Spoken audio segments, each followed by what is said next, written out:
Well, bear with us. You are the first users. You are the guinea pigs of this technology in this room. And I'm sure you will manage very well.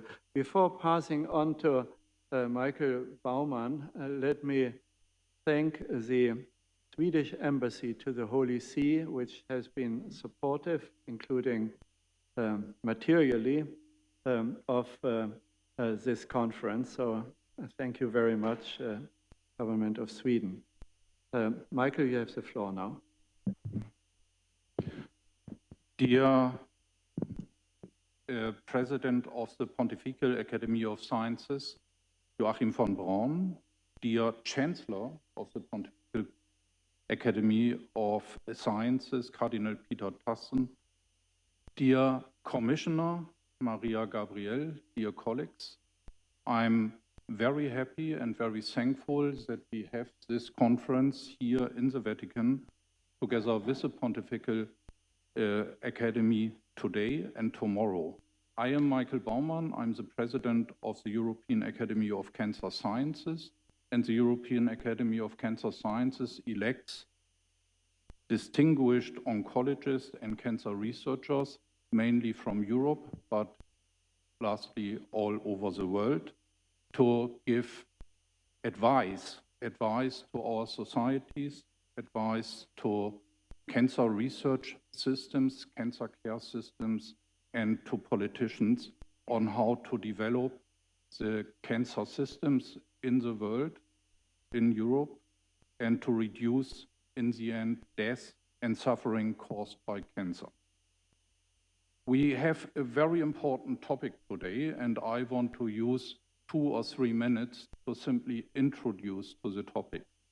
Inequalities in cancer care globally and also in Europe and also nationally in many countries are well recognized in the community. And we discuss these inequalities for many years now, and actually we have also developed at least first steps how we can tackle these inequalities in care.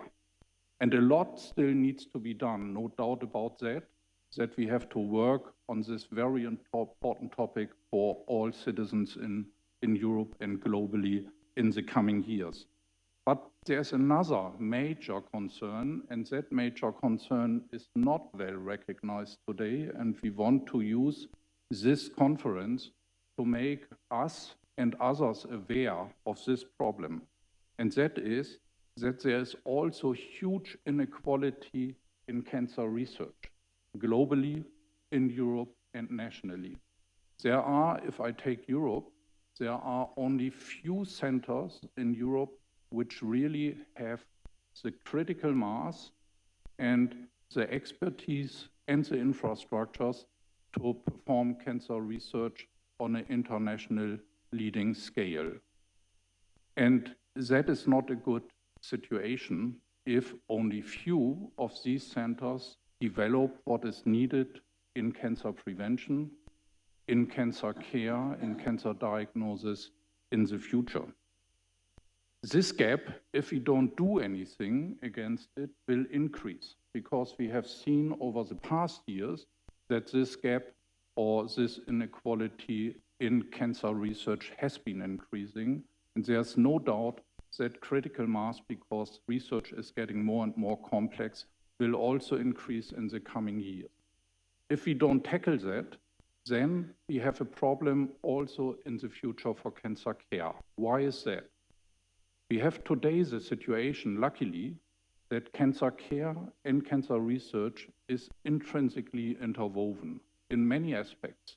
We are talking about translational cancer research, and it is unthinkable to have systems which provide only research or systems which provide only care if we really want to advance innovation.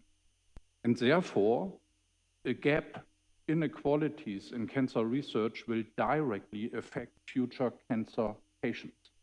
It will make cancer research, cancer care systems weaker if we don't work on reducing these inequalities in cancer research in Europe and globally. And it is not enough to simply strengthen those centers which are already good today. It is important that we have a better distribution of well-functioning cancer research centers, and that we also have infrastructures which provide networks for such cancer research endeavors in the future. And these networks need to be strong, they need to be international, and they need to work. Thus, this major concern which we have is very well taken in this conference which we have today, and we will discuss in many of the individual talks which we will hear today, and tomorrow we will discuss exactly those inequalities. And I think that is a very important and very good starting point for the coming years to work on that, in, for example, the European Cancer Mission, but also in endeavors which we perform globally.